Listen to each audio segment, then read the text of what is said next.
So my name's Etienne Ryckmans, I'm 59 years old, and I feel like I've done the whole circle of the world and come back from where I've started from now. I live in Cooma today with my wife and my Labrador, and I was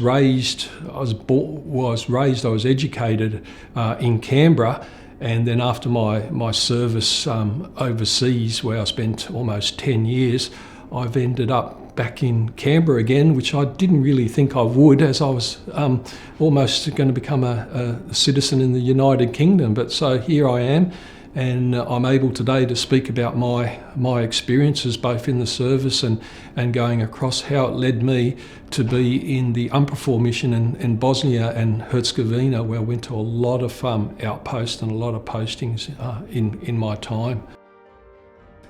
I joined the army at the age, well actually I was at school. I was never interested in the military to start with. I went to school, my education was at Canberra Grammar, and I was always in trouble and all that, and nothing interested me. I did a bit of sailing, but I sunk the school sailing boat in Lake Burley Griffin here, and it just didn't look good. Anyway, by year, I think by fourth form it's called, I joined school cadets, and all of a sudden I found something that I was really interested in, I can really throw myself into. So did well there. I got the first, by the time I reached sixth form, I actually managed to make my way up from a senior non-commissioned officer to become CUO, which is a cadet rank of commanding under officer. But they gave me a real motley crew.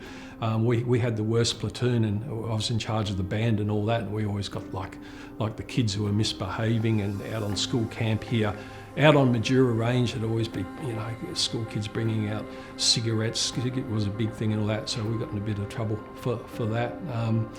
But my aim then, coming towards year form 6 and finishing at Canberra Grammar School, I was hoping, especially in my school, I was hoping to get into what they call officer corps training then, which was either Portsea or Duntroon. But my marks were miserable, and I think I got in the bottom 10% off the school, so ended up joining the regular army. So I remember telling the school then what I was doing. They were so proud. They're saying, "Oh, are you going to Portsea or Duntroon?" I said, "No, I'm going to that abbreviated course in Kapuka for 3 months to come out as a private." So I think the school wasn't very happy. A private boys' school, they like it looks good on their tally board on their runs that you become an officer and not a private. But it was good. I enjoyed it, because by the time I came out of Kapuka and many years later, I actually came back to Canberra again. I was posted here at Duntroon at RMC itself, not far from the War Memorial. And I was in a platoon called Demonstration Platoon. I managed to see a lot of the schoolmates I went through year 12 here and assist them in becoming staff cadets to becoming trained officers. So I quite enjoyed being in the regular army. When I left Kapuka, I remember when we joined, they said there's 200 and something jobs in the army, and you can pick out of that, you can pick all sorts of careers and all that. But after 13 weeks in Kapuka, we were kind of told that there's 200 jobs, but 60% of you will be going to infantry. And I remember seeing a lot of mates who wanted to go into specialist course cry, thinking, "Oh no, I've signed up for 3. I was wise, I signed up for 3. There's many who signed up for 6 years, and that day you couldn't get out. A contract was a contract that you signed up. So a lot of people gutted when they were read out. It was just like in Full Metal Jacket, when they read out the names, they're going infantry, infantry, infantry. So I kind of figured I knew where I was going to go. So it was infantry. So off to Holsworthy. Holsworthy had 2 infantry battalions, mechanised infantry and the newly formed 3 RAR parachute regiment, and we were given a choice. And they always said, I thought, if we're going to go to war, I'd rather drive in the war. And they always said next door of the parachute regiment, there was always a thing. We said only 2 things fall out of the sky, and it's paraplegics and bird shit. And that sort of convinced me to stay with mechanised, and we got a nickname too. They called us turret heads or turd heads. They're probably envious because we drove everywhere. But mind you, I was more envious as a rifleman. I was all envious of the crewmen, because when you're out at ranges like Puckapunny, when it gets down to minus temperatures, it'd be much nicer sleeping in the carrier rather than out in the bush digging a hole. Anyway, infantry wasn't really for me, I found, walking everywhere, freezing and all that, so I thought, I'll have a corps transfer. So I put in the corps transfer for military police, thinking, this is the way to go, general patrol, uniform and all that, not getting dirty in the dirt and all that. So again, I failed my military police psychology and all that, but again in Canberra, everything leads to back in Canberra. I went to Campbell Park offices, met with the Provost Marshal, and he was ex-infantry. Being ex-infantry, he just signed a piece of paper, said, Ryckmans, you'll go into MPs on my command, and away I went. So I ended up in Ingleburn there, started 3 months of training to become a corporal in the military police. And I got there, and just shortly 2 weeks before graduating, we got our postings, and they said, the warrant officer there said to me, well, you were ex-infantry, so you'll go to one MP company, which is Field Force. And I thought, oh, great, this is basically being an infantry again, but in a red beret and out in the bush. So I said, oh, no, so I'd rather be put back to the squad. I'd rather go back to infantry. So I said, fine, okay, in that case, we'll give you what you want. We'll give you general duties military police, and you'll go to Singleton. And I thought, oh, okay, what have I done here? And I found out that Singleton, there's only 6 MPs out there, and it's out whoop in the Dust Bowl where the School of Infantry training is. And I thought, when I first got there, I was devastated. I said, there's nothing here. You slept at the same barracks you worked in and all that. So I felt this was his way of getting back to me. But over time, I got to love Singleton. It was a country town.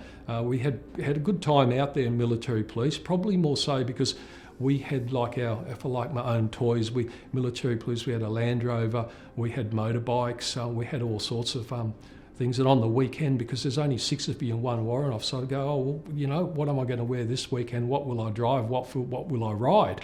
And it was good. It was a bit of free fall. I had my own pets too. I had a cat and I also had a goat.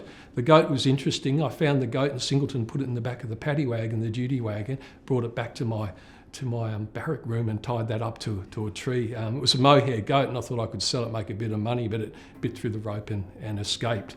I had a very colourful sergeant, platoon sergeant in Singleton. He is ex-Vietnam vet, and being a Green MP, I didn't know really what was going on. He'd pull up every Friday night, and I go, what's going on here, Sarge? He'd say, get in your civvies, mate, we're going down to Newcastle, we need to work all the nightclubs tonight.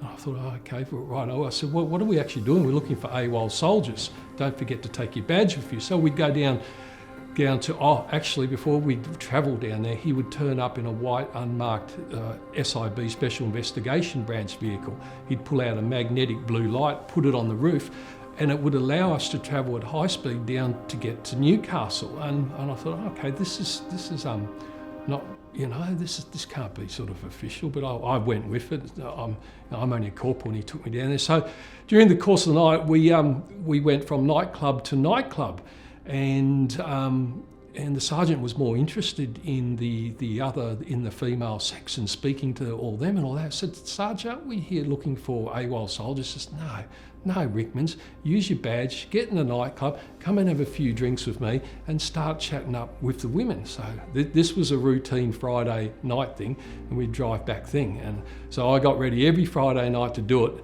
But after several months, it sort of stopped, because my sergeant actually got caught between Newcastle and Maitland drink driving in an SIB vehicle, needless to say. And he tried to, went to a military tribunal, and he tried to get out of it, and also with civilian court too, because he said it was the Newcastle police who pulled him over, but he was actually in Singleton, so that patrol shouldn't have been there, but that didn't cut it with them. So that was Singleton, and the only other interesting event in Singleton was I used to hang out with the sergeant of the fire station. We had a military fire station in there, and one day on patrol I got called out and said, you've got to get down to the fire station now. I said, what's happened? I said, the fire station's on fire. And I'm going, the army fire station's on fire. So I got out there, and when I arrived there, honestly, it was like some sort of circus. All the engineers, army engineers, ran out, and all their faces were black and ashen, and so did the sergeant. I said to the sergeant, I said, what happened? He says, whatever you do, don't do a report of this. I said, well, I was doing training, fire training, and we had 44-gallon drums, but I put too much petrol in one of the drums, threw a match in it, they were all looking around it. So that drum exploded, pretty much floored the fireys out there, and almost burnt the station down. So that was my time in Singleton. Was definitely very, very interesting from what I recall. And I suppose after almost 2 years, I was due to have a change, and I heard about going to Randwick, which is 24-hour duty, 24 hours on, 24 off. And I thought, this is not good. So I thought, I'll make another call transfer. I wouldn't mind going to education corps. At this stage, senior officers in the Army basically pulled me up saying, what's going on here? You've had enough call transfers here. We can't keep just going because you don't like a place. So they said, you either suck it up, you stay with MPs, or you get discharged. So I put in for discharge. I remember my warrant officer was great. He just recommended me, he said, do not get out. Whatever you do not get out. I said, no, I won out. He says, okay, well, we'll discharge you back in Canberra. And I said, I want to get discharged in Darwin and all that. And I did have a friend in the Navy, and back in there, I said, could you just write up a form to say we're getting married, because I'd like to get discharged in Darwin, and I haven't been anywhere in the Army postings except for Singleton, Dust Bowl and all that. And she did that and all that. So they had to take my car, everything, and upload me to Darwin. And they gave me the most unreal job in Darwin, spending time making ID passes for soldiers in the duty room. So there I did my last few months before discharge in Darwin. So discharged from the Army in Darwin, I thought, what am I going to do? And it was just at that time, Paul Keating was running the country, said this is the recession that we had to have. And all of a sudden, suddenly I found myself unemployed, drinking quite a lot. I think Darwin turns everyone into a near alcoholic. It did near me. When you're coming home with a box of beer every night, you think you've got a problem here. And I thought, what am I going to do and where I'm going to drive? So I decided, well, that's it, I'll get a plane ticket, got my money together, and I went to London for 2 weeks. I thought I'll just, sober up here, party up here, then come back and then start a new life in Australia. And in London, within 2 weeks, I got a job with a company called the Royal British Legion Attendants, and I was like, oh, okay. So essentially 2 weeks led to 10 years. That time just went on, and I was going from security company to security company. So Royal British Legion wasn't a thrilling job. You just stood outside IBM, then the big computer company, and you guarded IBM outside the train station, 12 hours on, 24 off. And then I became a security controller at a company called Cobra Watch and made my way up through the security industry, finally joining a company called the Corps of Commissionaires, which I was very proud of because the Corps only take on ex-servicemen, and at that time they even took on ex-Australian servicemen, and ended up talking and drinking, ended up working as a security officer at Bass Brewery in London in North Audley Street. And anyone who's done security work over in Europe, it's very tedious and it's very, very boring, because you are basically standing and opening a door for 12 hours or patrolling a building at night. And there's a magazine I picked up in London called TNT, very famous backpacker magazine. It's over here now and all that. So there I am at the security desk one night, flicking through the back of the magazine, and there was a small ad in there that says, come and join the UN, come to Bosnia and all that. I thought, well, I'll put in for this, and it was a tiny ad. You'd never think about that. At that time, the only thing I knew about Bosnia was through mates of mine who ran a NGO, non-government organisation, a charity called the Serious Road Trip. And the Bosnian War had started up in 1992, and no one was going in there. It was really dangerous in those days, but these guys were part of the company called Serious Road Trip, and they bought an old second-hand top decks Kontiki to a double-decker bus, and they drove that around Bosnia, and they were all dressed up in clown suits. So you can imagine that in the middle of a war, who would even think of shooting a colourful bus called Serious Road Trip with all clowns in it, and they went around there and they were amusing kids and bringing morale.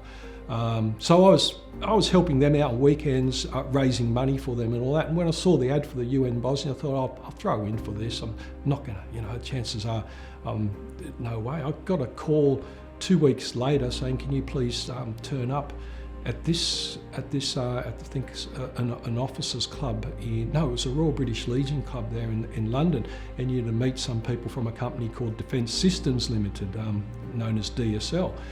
And I met and I had an interview, and they wanted to know about my ex-military background and all this. They didn't go into too much about the mission in the UN and what was really involved. I learnt that pretty much all hitting the ground. And went back to my job. Within 2 weeks I got a phone call. They said, can you pack up, be ready to go in 2 weeks? And I'm going, oh wow, this is really, because I had a well-established flat in London and all that. And without even thinking how I'm going to get around the logistics, I just accepted the job. Yeah, I'll do it. And then I thought afterwards, what am I getting into? But I had a word to my landlord. He says, yeah, we'll keep the flat for you, while you're gone. And I had a girlfriend then as well, and she said, yeah, we'll look after your motorbike and your bank details. All my money was going there and all that. So I went to the UN. Then when the war started in 1992. In 1994, the UN, and a lot of this I didn't know until after this, UN introduced a lot of companies. And even today, when you look at wars like Afghanistan, it's a bit like Wag the Dog. They're using it turned into contract, or even what's happened with Wagner Group. It's like a contractors war and all that. What I learnt years later was the UN at the time didn't really want permanent staff to be going into hotspots and into Bosnia, and the permanent staff too weren't really wanting to go there. So they created a contingent of 6 or 7, 8 contractor companies, big heavy core names like Dynacore, ours was Defence Systems Limited, who would provide the manpower to go into former Yugoslavia. So I was part of Defence Systems Limited, which I was quite proud of, because they were basically all ex-military.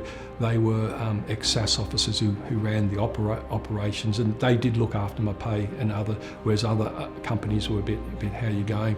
So it's basically given a plane ticket and told to report to Zagreb headquarters, find your way there, get a plane ticket and report to headquarters. And it's like joining recruit school in the sense that I got on the plane, 5-hour flight, Croatian Airlines, turned up at this head office. The head office, UN headquarters then was located in Zagreb, and our office was in a container with other contractor officers there in a container. So I turned up there, and then you got your issue of uniform, and security officers in what was known as UN security.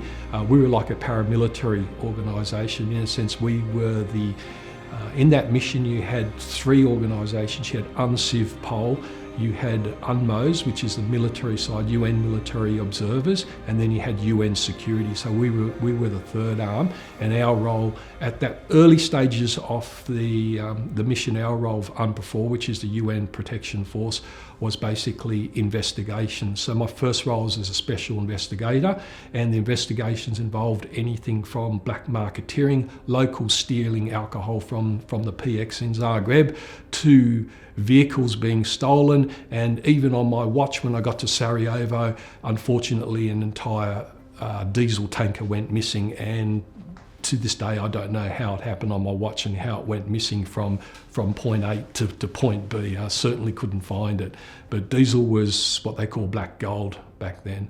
So yeah, Zagreb, I arrived there as a special investigator, a bit of paperwork, bit of investigating, and then the UN created what's known as UNPARs, United Nations Protection Areas, and these were supposed to be safe areas. So I got assigned, they said, you'll go out now 3 months, and you'll go, all the security officers went to various border crossing points, and I got assigned to a crossing point called Nova Gradiška, which is just outside Zagreb.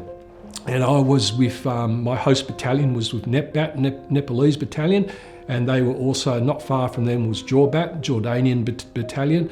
I think I got NEPBAT because part of my background, my mum being Asian, my father being Belgian, I had a taste for hot food, Nepalese food, and all that worked with me, so it was no-brainer that I would go out to NetBat, because they had a lot of UN security officers coming back going, I can't handle here for 2 more weeks, this curry is seriously hot and killing me. I thoroughly enjoyed it.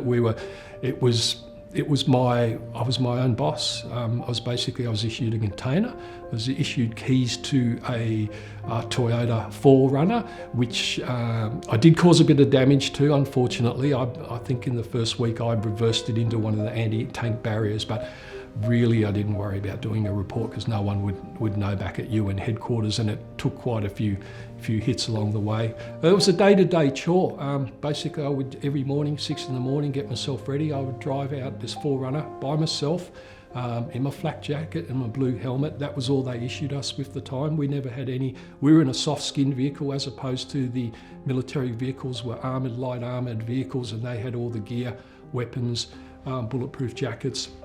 I did have a Kevlar helmet, which I used later for helicopter rides. I believe watching the movies you would sit on that, because if there was helicopter got shot at from underneath, you wouldn't end up with a bullet up, your backside. So there were uses, and I learnt things along the way. So I would drive out, be about a 40-kilometre drive, and to explain, the drive would go through a Serbian checkpoint first, and they'd just check and it's you, and then you'd go for another 15 kilometres onwards to a Croat checkpoint. There's about 15, if you think of it like World War I, between the two warring factions, there's 15 kilometres between between the Croatian police and the Serbian police, and that was what we called no man's land. So we would man that, and that was called a UN protected area. Not much happened out there. I did some silly things out there, I admit, but I was successful. Apparently I got a commendation letter from my senior security officer. I'm very proud of that letter, for able to stay out in a border crossing point as a border crossing point monitor for the most time. I actually volunteered for more. What they didn't know was we did have a bit to drink out there with the Croatian police. We became really good friends, and every morning I would turn up with a milk crate full of 12 bottles of red wine, which they would use, and I would eat their food to make their chobanics. Obviously a bottle would go in the chobanics, which they cook and prepare hours before lunchtime, and the other would eventually end up in the Croatian, with the Croatian police drinking. By about mid-afternoon, the UN convoys would come through, humanitarian convoys, and these had everything from building equipment to food, water, everything to go to Sarajevo, because the UN, this was a humanitarian mission. The Croatian police really didn't want to come out the container to look at the manifest and to check it, because it wouldn't look good if the commander was one of the UN vehicles and they noticed that they were heavily intoxicated. So they would always ask for me, can you do our job? Can you check the manifest for the UN vehicles? I said, yes, of course I can. It's come through the Serb checkpoints, come through, and I'd look at the manifest, just not really look and read it, and I just, kick a few tyres, walk around the vehicle, go, yep, no worries, we'll pass this one through. So I was able to move quite a lot of humanitarian convoys through, and I don't think headquarters ever knew how I managed to do it. So I am admitting today on camera that this is how I did move the convoys through. Another crazy thing that sticks to my mind, I don't know what portrayed me, but I really got sick of some of the ration packs we got issued with whilst out at Novogradiska, and I had a taste of nearly all different countries' ration packs, and some of them were woeful. I didn't like the French. I know the French cuisine's superb, but every ration pack had a meal with lentils, and I just couldn't handle it. And I was to face lentils again when I went to Sarajevo. That's another story. But I was doing my head in it, and the Croatian police saying, how about we bring some of our weapons, which is firstly a big no-no, because we're on a border crossing point and there shouldn't be any weapons. And I said, okay, where are we getting? I said, we know a field full of pheasants. And I thought, oh, okay, this is sounding good. It says, we won't shoot you, but we'll stand behind you with our shotguns, but you go out in front of us with a stick and hit the grass so the pheasants can fly in there, and then we'll shoot them.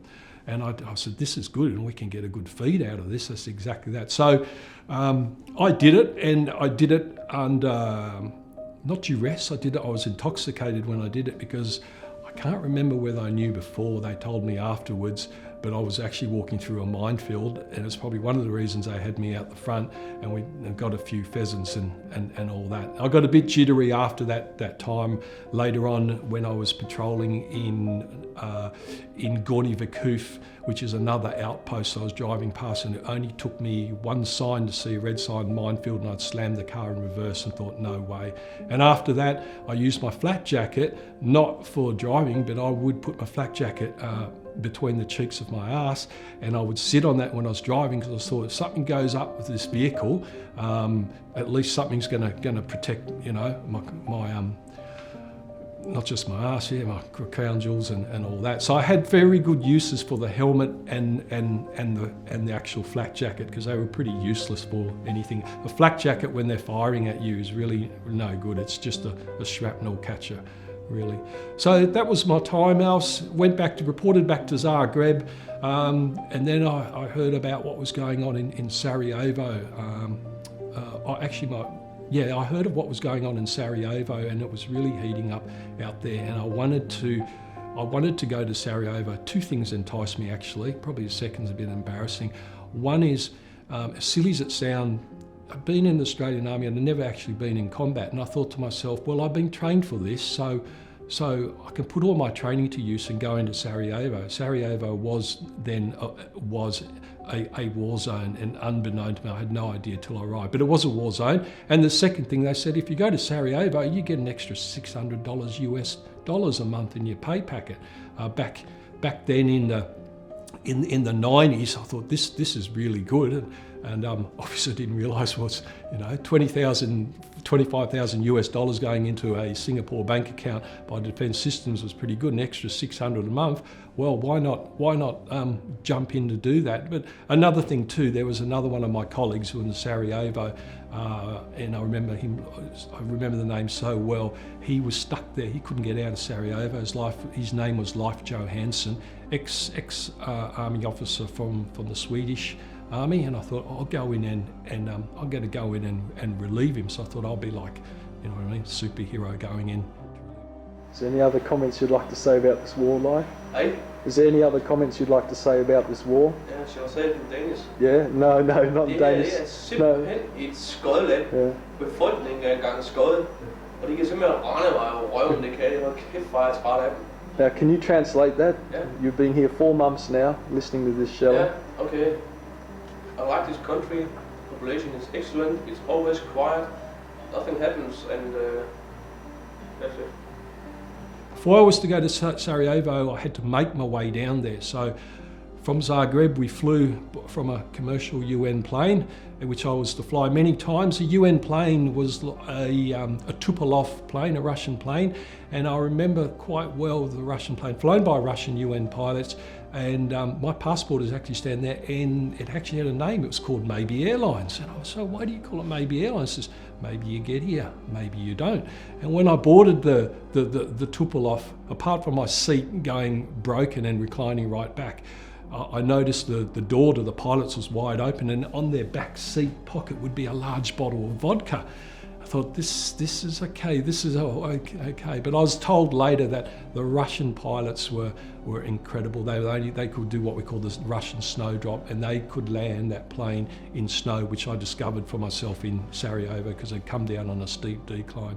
But anyway, they flew us, they got us to Split, and Split was like going to the Gold Coast for a few weeks. It was just, there was no war, there was nothing. It was like, okay, what are we going to do? I had a beautiful flat to live in, go out, watch seafood restaurant, you go, and it was just surreal. So there wasn't much for us to do in Split, and they said, right, now you're getting close to Sarajevo, we've got to go to you. Before you go there, you need to go to an outpost called Gorny Vakuf, known as Op Grapple, and this was run by Britbat, which was the British battalion, and I really enjoyed being them.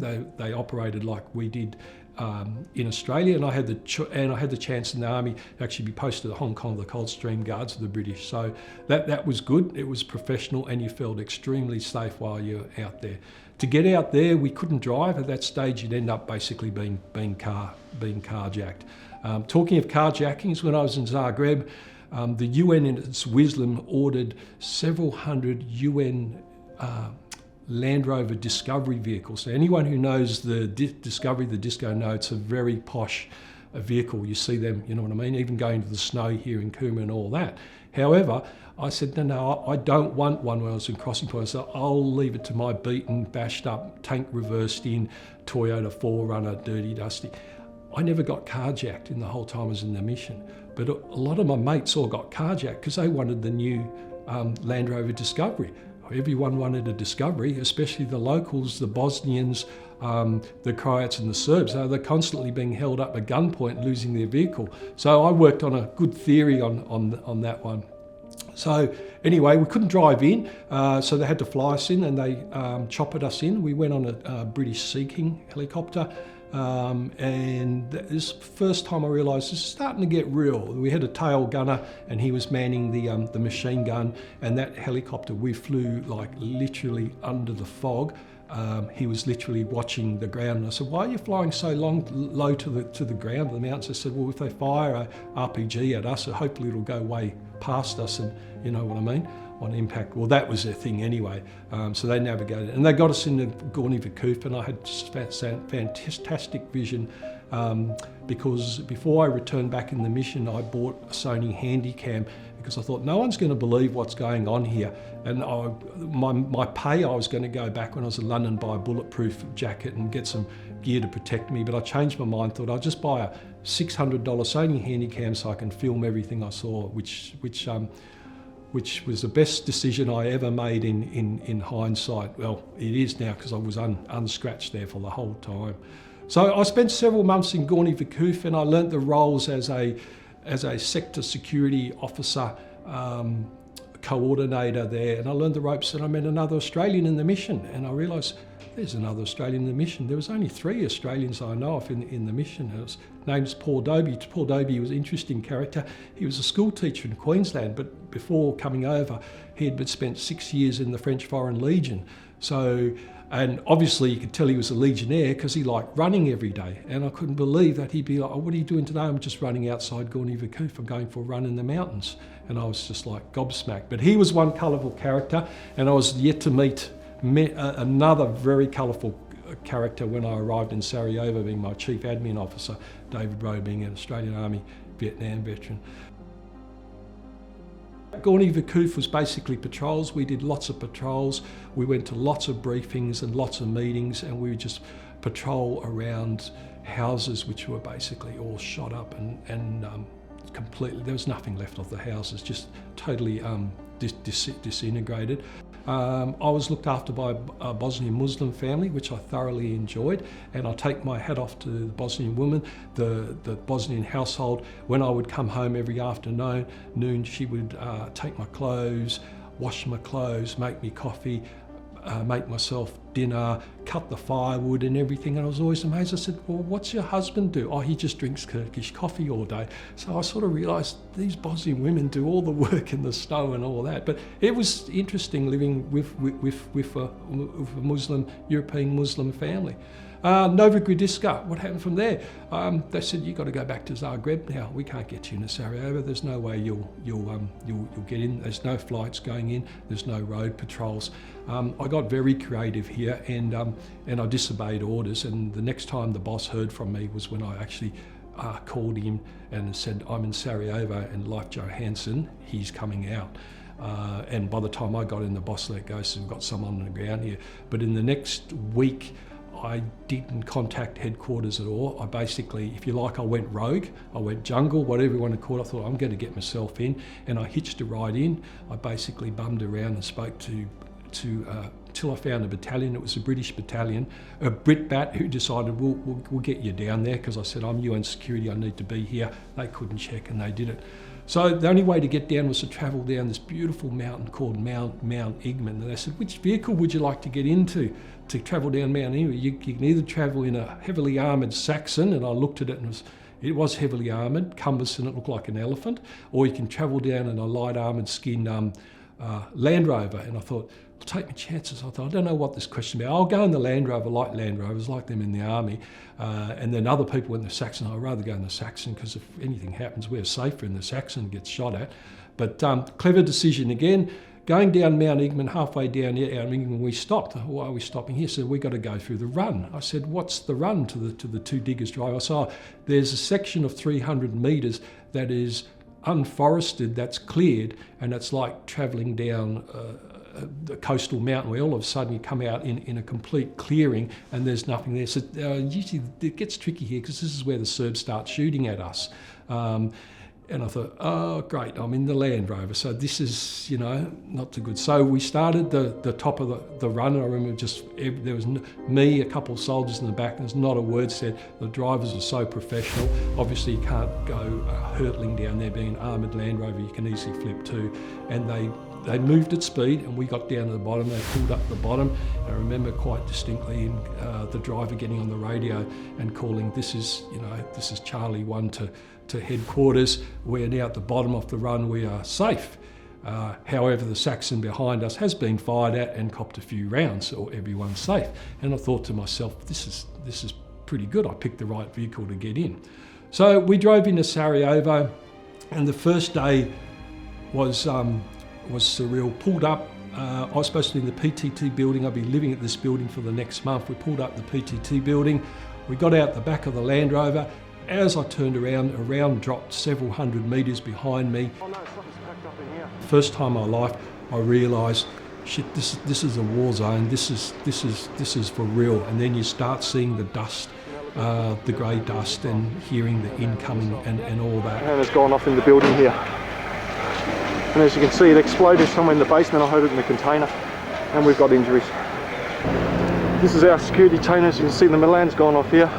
I'm going to move close to it, but it's a fucking mess.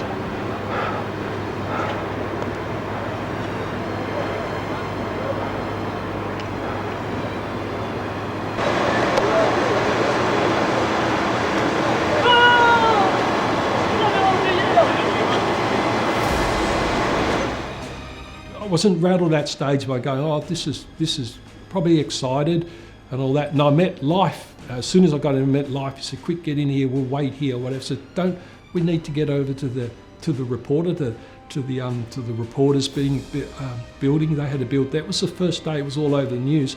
Where all the media, the TV, known as the TV building, it came under rocket attack by the Serbs. It was huge on the Nils, and it killed a few reporters, and the round went straight through. And Life said to me, are you crazy? I'm not driving down there. It was within eyesight. He says, have a look out our window. It's just had the whole front taken out.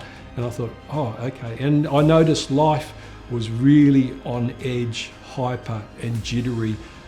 He'd been here too long. Fuck, that's a big one. There's another big one.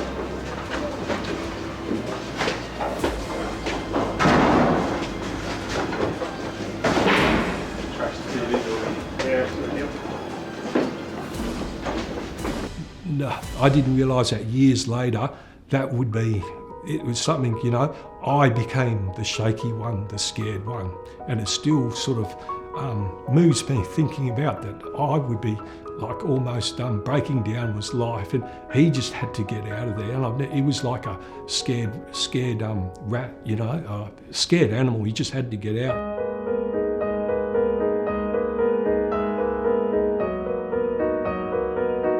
I was in, and I had to take over, and I had to I was in charge of the civilian cells. I was in charge of the risk and threat assessment plans, because we had to have a plan that in case something happened, we had to get our 120 UN civilian staff out.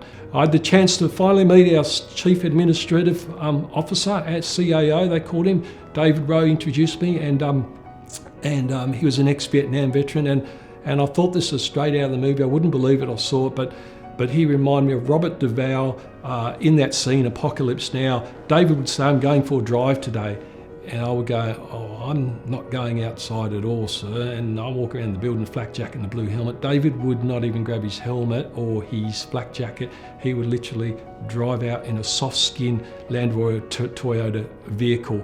And it was almost like that scene, I like the smell of napalm in the morning. It was like he was driving around his Toyota Land Cruiser. I like the smell of incoming mortars in the morning. I remember one day he came back to me and he said, "Dee, that's a lucky call this morning." And he took me to the vehicle, and he had got it copped around through the front of the vehicle, went through the radiator and all that, like he didn't go through him. And I never saw fear on him. He dare I say, this is UN, you shouldn't take side. He loved the Serbs, absolutely. David just loved the Serbs. He thought they were warriors. Always spoke to me like they're warriors. The Bosniaks, the Bosnian Muslims, you know, they're weak and all that. And I always thought he's a bit, and near the Srebrenica massacre, I was writing a lot, sending a lot of reports back. Everyone heard of the Srebrenica massacre, back to headquarters saying this is about to happen. It happened in July 1995. I was in Sarajevo there sending reports, and the chief of the mission basically said, "Stop writing these reports. Do not write what you're hearing from the forces here and all that's not to go up." And then we knew what happened when the Dutch battalion went there and the Serbs actually overran them, took their weapons, and then the massacre happened, which was horrible. And something with the history of the war, people say, what's Bosnia-Herzegovina? What was the war all about? And to this day, I've read books and books. Do you know what? No one ever knows. It's been going on for centuries. It's race-driven, it's religion-driven, it's family versus family-driven. They say it happened in Sarajevo after the Sarajevo wedding when a Bosnian Muslim was killed and it kicked it off. But others in Croatia will say it happened in Croatia in a factory when the factory kicked out several hundred Serbs, and kicking Serbs out of Croatia, and they split up into Croatia, Serbia, Croatia, the Serbs, and then the third faction, if you like, the Bosnian Muslims known as the Bosniaks. And later I was to learn, this is how crazy it was, like the Serbs, the Bosnians were surrounded in Sarajevo. It was all Bosnian Muslim city and all that territory, and the Serbians basically surrounded us in a valley and just hammered the hell out of us with shelling, mortars, rockets and everything. But the Serbs too, when I was in Zagreb, they were fighting the Croats. They hated, in Banja Luka and all that, in the early days of Republic, Serbs of Croatia were fighting the Croatians. The war was happening there.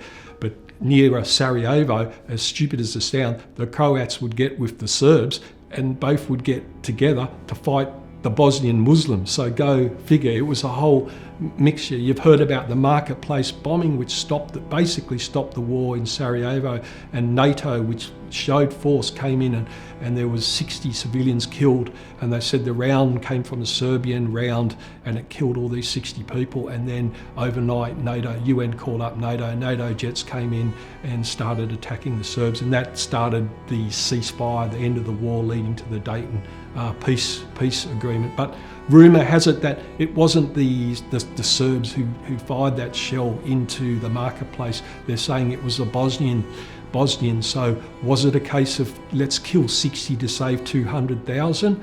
History's repeating itself right now in the Ukraine. No one's knowing who's blowing up what and doing that. So I do look at a bit of history repeating itself. But anyway, I digress. Sarajevo, many interesting times in Sarajevo. I didn't know they had a tunnel under the city. So my job there is primarily looking after the civilian staff. The UNMO's job, military observers there, take my hat off to the guys. The UN mission in Bosnia was known as a humanitarian aid mission. There was no peace to keep. I don't know why they called us a peace at all. There was no peace to keep. In fact, the UNMO's job was to observe the war, watch each side's fighting and all that. That was their role, report back. So the only time that the UN really stepped up and showed any balls, if you like, was when they called up NATO. But yep, there was no peace to keep, especially at Srebrenica when the Serbs went in, Mladic went in and relieved all the Dutch battalion of all their weapons. And it's terrible what happened to the Dutch. There's lots of documentaries now. A lot of the soldiers are suffering PTSD. Saying that, look at the civilians in Sarajevo. I believe some 51% of children 30 years ago, the children there, they said 51% saw someone being killed either by a rifle round or rocket, and 35% saw either a family or a member of someone's family being killed. So imagine the trauma that they're suffering from today. Sarajevo was hard living. I had a local secretary. It's amazing. She'd turn up every morning, like clean, showered, makeup, like, I don't know, like she was going to a nightclub. But we had no water. We had no heating. So I don't know how. They were very versatile. They just people who got on with normal living in that mess. Yes, we had it. I had it difficult. I was in the PT building the whole time. I think I was on the 16th floor. Every night there would be shelling at our building. Why? Bosnian Muslims clever. They would put their pits near our building. So putting their pits gave Serbs a reason to shell near our building.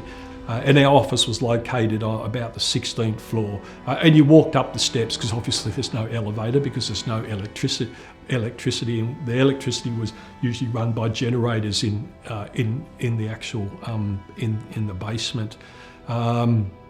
We actually copped a rocket attack, which I've never experienced before in my life. I don't want to again. It happened one night, and the rocket actually came. It was fired from the Serbs, and it flew through the building. Actually cleared. It was the floor above where I worked. I remember hearing this. I was on the stairwell at the time. All I can remember was all the debris from the floor, doors, glass, and everything come flying down. I'm currently looking at our security office. It's now 1.5 hours after the round impacted the PTT building this evening. Oh, there is. Speaking of the life here. Life, you want to film me just for a sec? Yeah, sure, Just mate. spin it around. Film me, and the round came from that direction and struck. What was the 4th floor? Wasn't it, Life? 5th floor. Through a window on the 5th, and the shattered glass all down the 4th, and we felt the glass coming down the stairway just out the door. Okay, that's it. Yeah, three rounds in all. Yeah. Hitting Yeah. in this house in front. That'll do.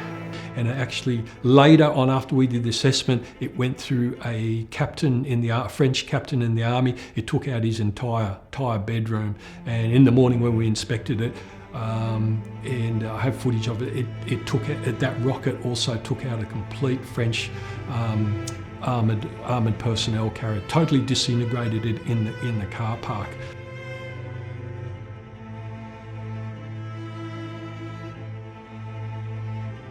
Artillery attack, as you can see, it's quite extensive.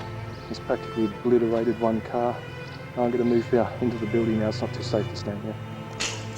Now look at the damage this water can do to a vehicle. As you see, it's ripped all the metal apart. Yeah, it's not too much. A little bit of battle damage to the fist as well. Damage caused here at the moment looks like 2 APCs, no, 3 APCs have been hit. This pickup. Before the APC over. And glass everywhere. So the military car, another vehicle, this pickup, 255 is being hit. 25244. 190. Before the APC over.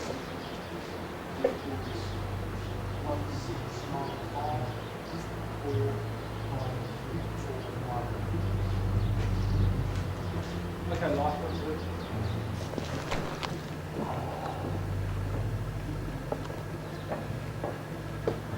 Just looking at more of the damage from the attack this morning. I'll show you a piece of shrapnel here, just exactly how far it can go. But this is where I come back to where the army was to train me for the training. When that rocket went out, it was like the Titanic, every man for himself. And trust me, I was one of the first ones down in the basement where we were running, and I do laugh at it. I shouldn't laugh at it because the CAO goes, where's your civilians and all that? I said, oh, they're still coming down from up there, but it was almost like women, children, don't worry about who's coming first. It was every man for his life sort of scenario. And I thought, like, this is real self-preservation stuff. But then I kicked into gear, and you had that time to think, do your job, kick into gear, account for everyone. And we never lost We never lost anyone on that Sarajevo mission. The engineers, the UN engineers, I take my hat up to them, they went out on the front. They had to fix generators right out on the confrontation lines and the front lines and all that. Sarajevo, the shelling was just so heavy that literally I could say 90% of my stint in Sarajevo I spent in that building. And at night time I got to know each floor very well, because every night a round would drop near my side and the western side. I would pick my sleeping bag and go to the northern side, lie in the bed, get some sleep, and then a round would drop on the northern side. Then I would get out of bed again and then move it to the southern side. And I realised I'm not getting anywhere. It's almost like someone knew where I was going to sleep on each side of the building where the round would drop. It really, it rattled you. And I can't believe the amount of I got used to living without sleep. I think you were running on adrenaline the whole time, and I didn't realise that until I left Sarajevo and I entered Split. I slept that first night for 24 hours straight. It was just like it just hit me. I'll never forget that. It was just, and it was like a rush, a breath of complete breathing fresh air, and all the weight lifting from your head to leave Sarajevo. I thought I was so hyped up and so used to the rounds landing every day and hearing it, that when I got to Split, the quietness, the peacefulness, it just blew me away. But I was just so happy. I was almost thankful for I've got out of here alive. I can't believe this. And I thought, never going back, I got out of this life. But didn't realise when I returned to Australia I would volunteer for second tour, because when I got back I couldn't get used to, I'll go skiing one day, using money to go skiing, but next having a holiday. This wasn't normal. I need to go back to what I know, hearing the sound of the rounds and helping people and getting into it. And I did go back, but second time back wasn't the same for me. It was just, there's nothing happening. By then the war was over, there was nothing going on. I felt like I was a security officer in London. So in the end I resigned from the UN. So there's a bit of a jump and a few decisions I made. So Sarajevo became synonymous with the name Sniper Alley, also known as Sniper Avenue. During the war, everyone spoke about Sniper Alley. In fact, I wouldn't say it's popular, it would become so famous a name that I remember we were buying T-shirts, I've been down Sniper Alley, or I took my girlfriend down Sniper Alley and all that. But all jokes aside, Sniper Alley was probably the most dangerous place, I felt it, dangerous place to go down, because you were putting your life, you were tossing a coin as to whether you're going to make it down there and back. We used to draw cards. We had our own, I think the SAS got into this trouble in Afghanistan. They had their own little Fat Ladies Arms pub. We had our own little pub running in that building too. And I didn't realise, and there was a lot of beer and a lot of alcohol coming in at the end of the day, and the engineers would drink and all that. And this comes back to the French rations. When we couldn't get rations into Sarajevo, we had to go off French ration packs again, which meant I'm back to the lentils. And I just couldn't take it. So I thought, well, what are we going to do, guys? I said, there is a way we can get pizza and cevapovic, which is like the meat sausage, which is beautiful. And I thought, you're kidding, pizza? I said, no one sells pizza. It was on there. They said there's a pizza restaurant down the end of Sniper Alley. Now, Sniper Alley was just an infamous name at that stage, and I had only been down Sniper Alley once, and it was with a drunken Swedish guy, and he absolutely floored it. We had to go down there 150 kilometres an hour. I thought, glad I didn't want to do this again. This is one of the areas where you get sniped out, isn't it? Boxes here. Yes, no. Holy shit! Fuck! Got that in your case? You're ruining my shots. I'm gonna shit my pants in a minute.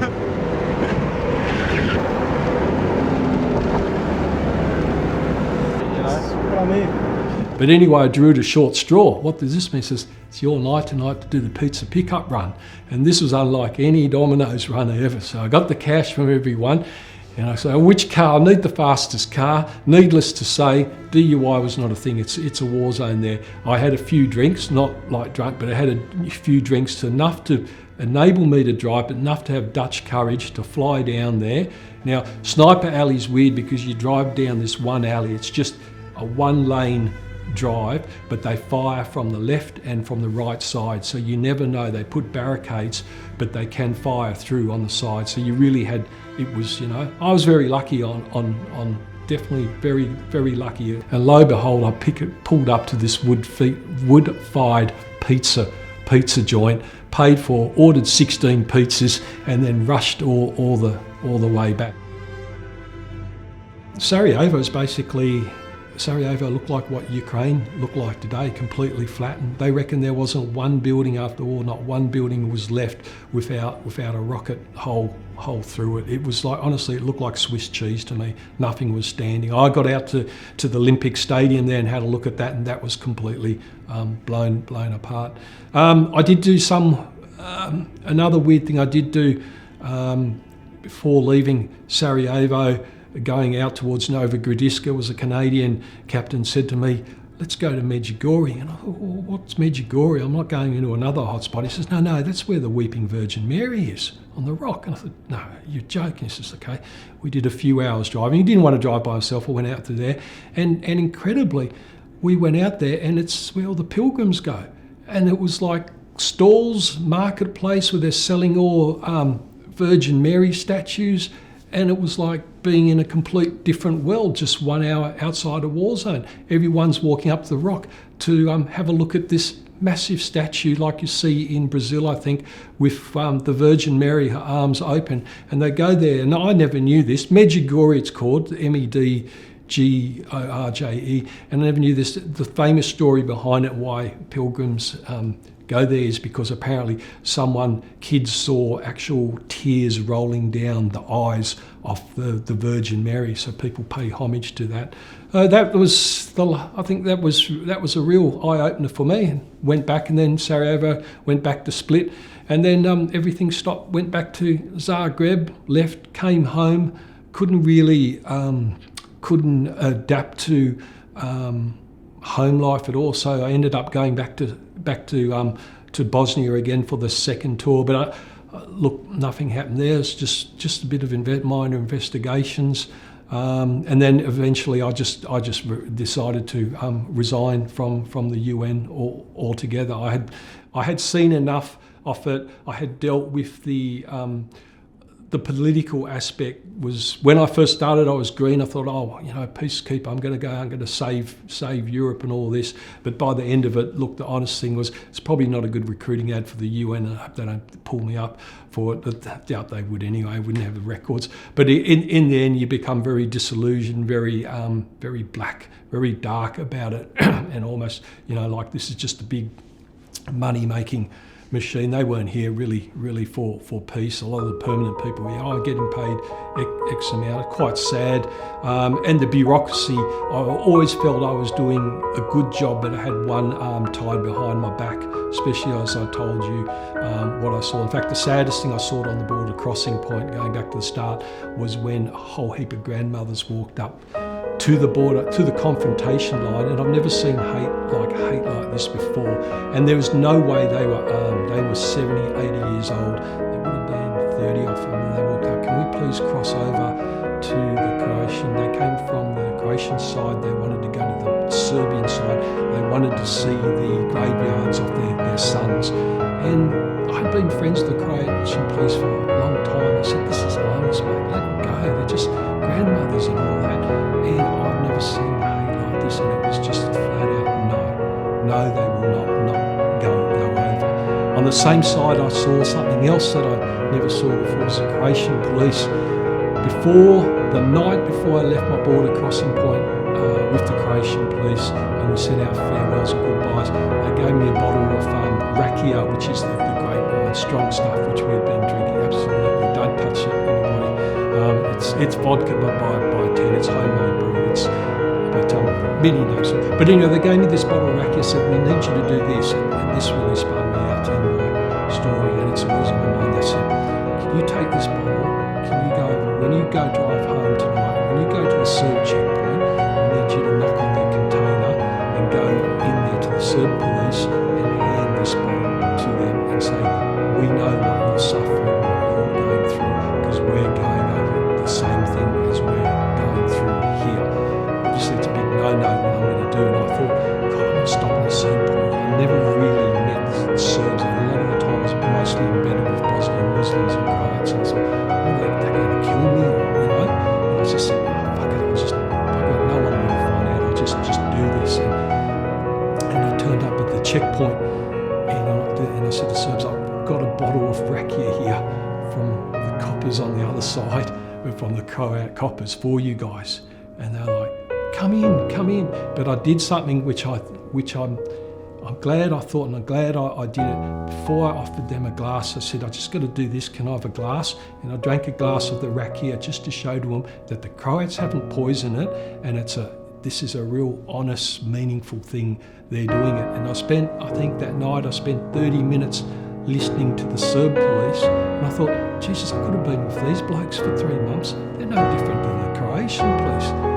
They get drunk like them, they eat the same food and all that. And something, I'm still scratching my head today, why was there so much killing and hate? I've read books and I can never answer it, but I could never answer that question. But it was sad to see, and proud of what I did, but it really, some of the things I did really hurt when I've reflected. Yeah, thanks. That's all I got.